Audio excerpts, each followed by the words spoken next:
28 years later. That's right, folks. Danny Boyle and Alec Garland are returning to the dynamic duo that they are and giving us a legacy sequel 2 decades in the making. Has it been fully 28 years since the first 28 Days movie? No, but I believe it was like a 20-year thing that they signed with like the initial movie that they could get the rights back. So that's happened. And Danny Boyle has been in a weird place in Hollywood and not really making movies for the last little bit. So sure, get the band back together to make a legacy sequel that people are asking for. I say that loosely. For the longest time, the first film has been really hard to watch. I managed to find an old DVD in a relative's home that I just took, and I'm like, okay, well, I got this now. I've watched 28 Days a couple times this year. I haven't seen it in a while, and I'm like, I want to watch it again. I'm pretty hyped for this new movie. I think that's a really interesting film. And I don't think we've talked about Danny Boyle on this channel yet in any capacity. I really like him. I am a huge supporter of his work. I think there are some lulls in there. And his last film, which came out about 6 years ago, which was Yesterday, not one that I'm a huge fan of, but I think it's kind of an interesting concept. I don't know if it's uniquely his voice, but he is so much of like that frenetic, frenzy, quick editing, what is life and the sorrow that comes with it type of filmmaker, but is very cinematic in his approach, so there's always kind of like a nice ending to things. I like it. Very British, very UK, very in your face. He made the Sex Pistols TV show a couple years ago, which I did talk about. I think it's okay. It holds up, I think, better than I thought about it, like when it first came out. But it's been a while since the dude's made like a straightforward movie. And straightforward for Danny Boyle is balls to the wall insanity, doing something crazy. There are a lot of films of his I would put in comparison to this one. The Beach, in particular, Millions with the child star, 28 Days, of course. There's a little bit of Train Spotting, which is that UK British feel of like, look at our nationality representing how we act in this very specific time. But he's a man who's been around the game for a while, and he is here with a semi-reasonable budgeted movie. He's getting a really good screenwriter back. Was the last time that these two collaborated Sunshine? Was it that far back? I know they've done stuff together, and they are a great duo. The press stuff that I've seen from these two has been so fun. It is just Danny Boyle being really happy and Alec Garland being like, I don't know, doesn't the world suck? And that's kind of what you need. When you get a dynamic duo back together after so long, you want to see the mashing and like the personalities coming together to make something very specific. And that's what we get with 28 years later. This is a follow-up, but it's also launching into a new set of movies. Like, they already filmed the second one. Nia DaCosta was the director on the sequel to this film, which is going to come out next year.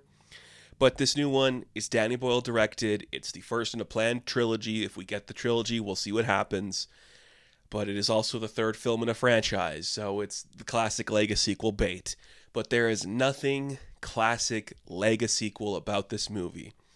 No supporting characters return. We are not trying to stick to the same tone or ambiance of that one. We are doing something completely new for the 28 universe and trying something completely unique with modern filmmaking.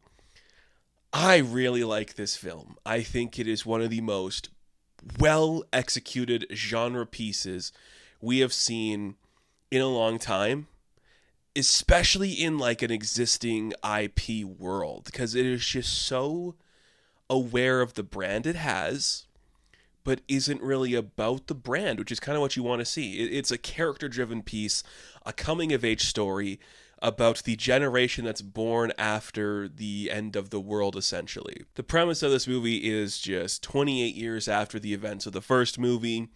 We kind of contained the outbreak so the rest of the world is okay, and just select pockets within the UK and Britain in particular, they're closed off and isolated. And you can easily make the comparisons there to a lot of the stuff that's happened in between the first movie and this one. There's, of course, the Brexit stuff, there's the COVID stuff, there's just the world politics at the moment. I am sure some sick combination of all three have played into both of these guys. They are very politically minded filmmakers, Alex Garland in particular. He made Warfare and he made Civil War recently. So the guy is thinking about certain stuff. And I think that to do that in a world where we're more accepting of our mature zombie movies is a really smart idea. This movie doesn't bill itself as a coming-of-age story, but that is kind of what it is. We are following this young kid named Spike, played by Alfie Williams. He is 12 years old, so you're probably not going to be too familiar with his career. Great year for, like, these UK-based kids doing great in, like, these really mature movies, because I'm just thinking about Owen Cooper from Adolescence, and I think about this. I'm like, this kid's great. These kids are doing great. He is born into this new world order that is Britain, and he is kind of on this remote island. There's only one way to get through the island. It's like this causeway that you have to cross through a low tide. And the idea of his village is that when you reach a certain age, you can go out and like hunt, and it's either just like gathering new resources or just getting like some kills. So you're starting to understand how like to protect your village kind of thing. His father, played by Aaron Taylor Johnson, is like one of the coolest guys in town. And it's just like this really interesting mad lad energy trying to hype up his kid to go on this like mission with him. And you think that's going to be the whole movie, which is kind of interesting. Not an uncommon theme we've seen in like modern apocalypse stories, but you know, when you have someone like Boyle and you have his longtime director of cinematography, whose name is escaping me at the moment, but I am going to put it on screen here because a lot of what makes this movie work is the cinematographer and director of photography. You have those two guys, right? And they're like, we want to make something different, which is exactly what 28 Days was. We're not going to make like a standard movie. We're going to use really weird, low-rented digital cameras. It's going to look terrible and choppy in the early 2000s. What is the equivalent of an early shitty digital camera today? It's shooting on an iPhone 15. Yes, they have special lenses and specific rigs put in place, but it does clearly feel like it's shot on an iPhone. There's a really interesting zoom technique we use, which feels like dragging your fingers across the screen. There is a really good use of colors that pop on this thing. It is filmed with these really specific cameras. And I just was seeing Boyle talking about that because they want to quietly and easily move through like these unseen locations through like the landscape and forest that they're filming on. So it's easier to do that with these small cameras than with like your big rigs. And I understand that. That's really cool. I don't know how a movie can film on an iPhone and still look better than like these really high-end expensive cameras. But we find a way to do that.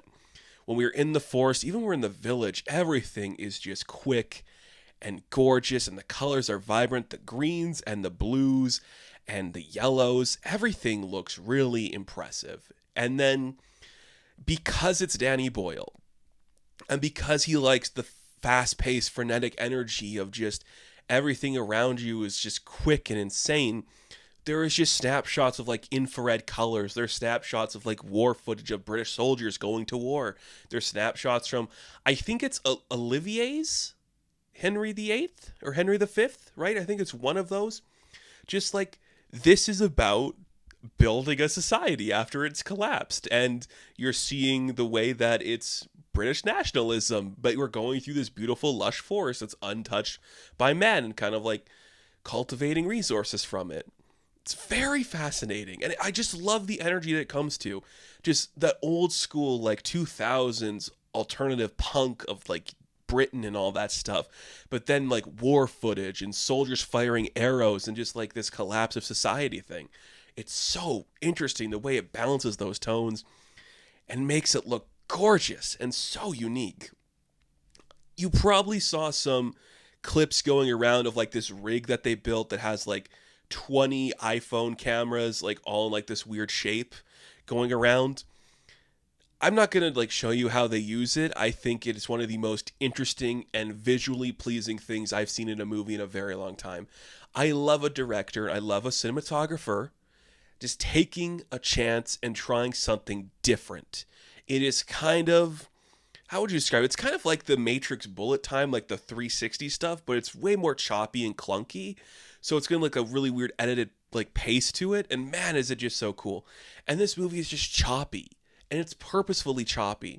The edits are quick, the energy is quick, everything is just fast in your face, just there, close up, be in the moment, be in like the existence.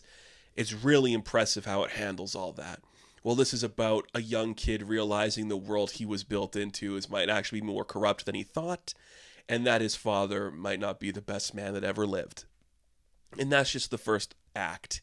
This movie goes into some insane directions, and I'm here for it.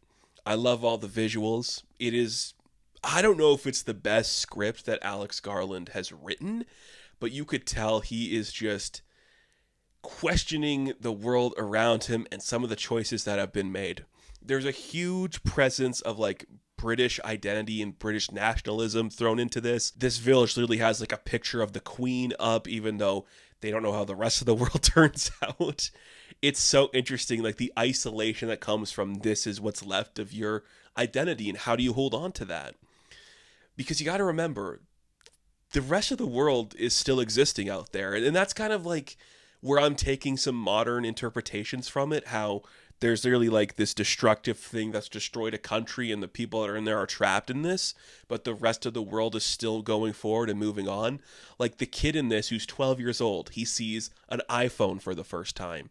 He sees what a frisbee is. He doesn't understand what a delivery driver is, and he's starting to just figure out like, oh, there's a whole world that I'm never going to know because I'm isolated in this one place. And it's not like I got to leave to go explore the big city. It's just, this is what happens. Sometimes the solution is ignoring it. And that's kind of what Garland is saying, how people think. That's not what he personally thinks, but that's how he's just saying, like, that's how we'd react to stuff like this. And he's not wrong. There's a really real world idea here of just, if you just put it in one place and don't let anything happen to it, then you can ignore it. And that's kind of really interesting. Again, whether that is Brexit to you, I don't know if it's truly specifically Brexit, but I think there's a little bit of COVID stuff in here as well.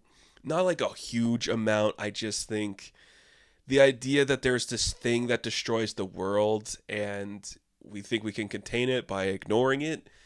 Yeah, there's a little bit of that in there, but it is the rage virus, so it could just be like the anger that comes from humanity destroying itself as this thing.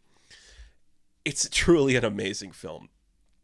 And on top of being like this beautiful story about how you have to learn to accept that death is a part of life, but love is also as important, which becomes the theme of like the second and third act. There is just big old zombie monsters of huge dicks swinging around, ripping out your spinal cord, and beating you with it. And I'm like, that's what we want to see. We want to see the balance of both. Give me a heartfelt story of a kid realizing the world he was born into is a lie. And then also give me some big zombies that are attacking and ripping people apart and just like massive bloodshed and destruction. Because we have these good cameras today, Boyle wants to film that really beautifully. There's not like a huge amount of action sequences in this film, which is kind of surprising. There's a really good chase sequence where the father and son are trying to get down the causeway while there's still some water in it. So beautifully shot. The water looks sparkling. The quick edits look really fantastic. I'm not the biggest fan of quick edits, but when you do it right, you do it right. And no one's done it better than this, in my opinion, in a very long time. It looks so cool.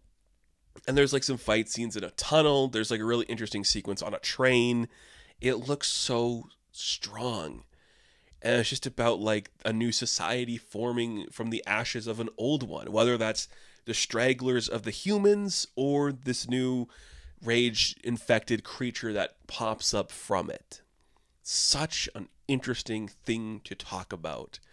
And you just see the blend so perfectly of the two guys, because Garland is a cynic. He thinks the world is bad and people are going to kill themselves and destroy themselves. They're going to cheat on their wives. They're going to be mean to their sons. They're not going to be the best people to exist. But Boyle's like, there's kind of some good in there. We have to learn to accept all of it and find the balance of it all. So when you have those two guys, it's the perfect blend of them. because they just both have the same worldview, but they come at it from different ways. One of them's less cynical, but they both understand like the importance of cultural identity and accepting who you are and accepting the world around you. And I think that is just so interesting. So the first act of this movie, like I said, is the father and son journey.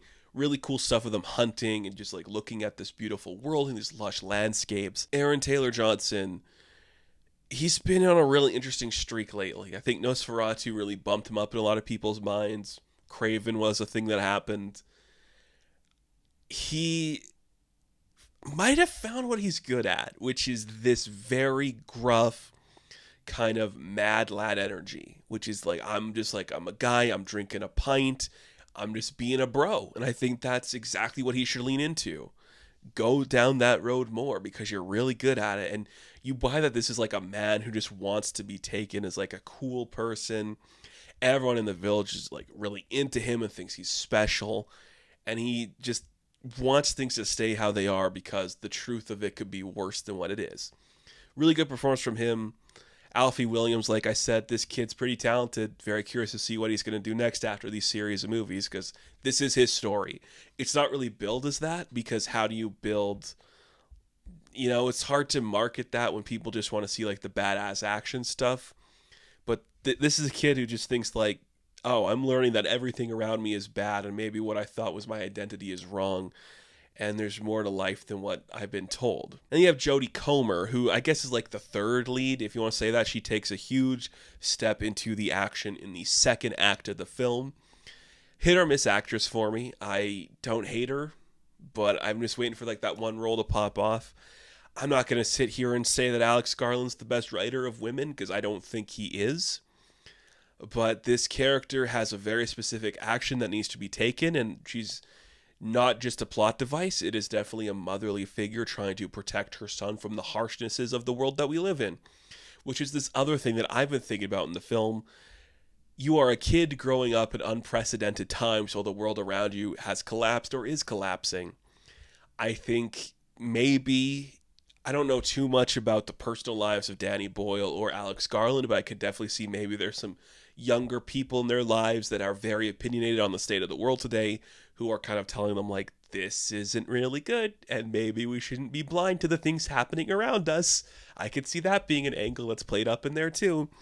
And you just have both parents trying to protect their kid in different ways. Aaron Taylor Johnson wants to make sure his son is strong and powerful and can like hunt and kill. But you also have Jodie Comer playing the mom who is just trying to protect her son from these things that could destroy him, like mentally and physically, and ruin his image of the world and the beauty that comes with it. And I think both of those being these things that are driving this kid, like, I am a sensitive kid who wants to not go out and kill innocent beings or like hunt these creatures for no reason. I want to stay home and protect my mom. And that's kind of becomes his driving force, which is really interesting and a really good concept. Now, we haven't really talked on like the genre piece of it all. It's, again, a zombie flick, so there's going to be some creatures doing stuff in there. They kind of like retcon a couple things from the previous movie, which is fine, and then they just go, yeah, and then these ones are like big and strong, and these ones are fat and slow, so there's different variety. This one's got a big dick for some reason, and you're just like, okay. Now, we say that, all of the, like, nudity on this film is prosthetics because there's child labor laws about nudity, so it's not a real big dick, but it's a big dick, you know? That's kind of fun. And then the third act of this film becomes this really interesting, like, thought piece on, like, memorializing a fallen kingdom, which it goes back to that thing, which is Britain is just a really old country. It's a city built on so much, like, history and architecture that's, like, predated so much of society, and just, like, there's so much history there. Now that there's a new history being formed, how do you show the next generation what was? And that's when Ray Fiennes' character comes into play, who is supposedly going to be a doctor who can help the mother because Jodie Comer's character is having a couple issues. I'm not going to spoil what those are, but they're not as like key to like the genre stuff as you're thinking. It's just like, oh, she might be sick and we want to figure out what's wrong with her. And then that just leads to, we have to remember that people died here. And it goes back to the entire theme of just having the British soldiers showing up and doing like the flashbacks to that, and just like the archers from the Olivier movie. Like that's what they're showing. Like this is this type of society. We're going back to like these basic times where it's just fight or flight. You gotta survive. How do you remember that? Memento mori, as they say. You know, you have to understand like death is always going to be there, and then how do you honor it or like show that and satisfy that? But on the other side is the love, and what do you want to remember more, the death or the love? And it's just so beautifully handled in the way that both Danny Boyle understands and the way Alex Garland needs someone to tell him like, don't be too cynical, okay? Like it's okay to like be happy and find joy and care about stuff. And that's why the two just like blend together so well in a movie like this. Very, very strong outing from both of them.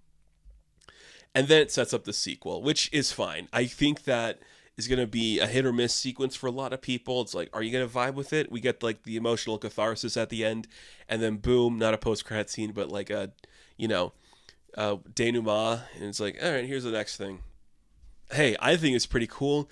And reading a little bit about what that scene could represent, I was like, oh shit, that's pretty sick. It is the bookend to the film because it opens up with a certain character. Jack O'Connell becomes that character later on. It's so interesting.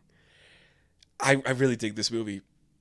So beautiful. And I've never seen cinematography and editing like this in major blockbusters lately, which is cool to see. To have actual stakes and emotion put into a genre flick on this scale feels so rare lately. To have everyone fully aware of like the story we're telling, and though it's not breathtakingly original or trying these new things, the new things it's trying are behind the camera. And when that happens, you can take a pretty simple story about a kid learning that society isn't what he thought it is, and how he wants to protect his mother in that new society. You can show it to us in a different way, and it's going to be special and look special and be a creatively brilliant piece, which is kind of all you want.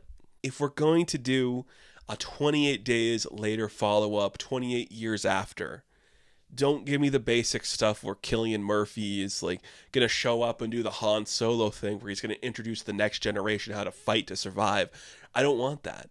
I'd rather we get like this weird piece talking about the climate of today, because that's what the original film was. It is clearly just focusing on this like sense of destruction and anger that happened in a very specific period of the 2000s. But how do you talk about that in 2020s? Well, there's the isolation of Britain and the way the world moves on from tragedy and just keeps moving forward while others are straggling behind. But also, you just want to be happy. Sometimes you just got to find happiness in there. And you do. I think that is just so perfectly handled in this little movie. I really like it. I think everyone should check this out on a big screen. It could be one of like those litmus test movies where like you go, okay, you're either vibing with it or you're not. But if you can get on tone with like the fast pace, the frenetic way the camera moves, the way nothing sits still, it's so interesting, so beautiful, and very lovely. Really vibe with this movie.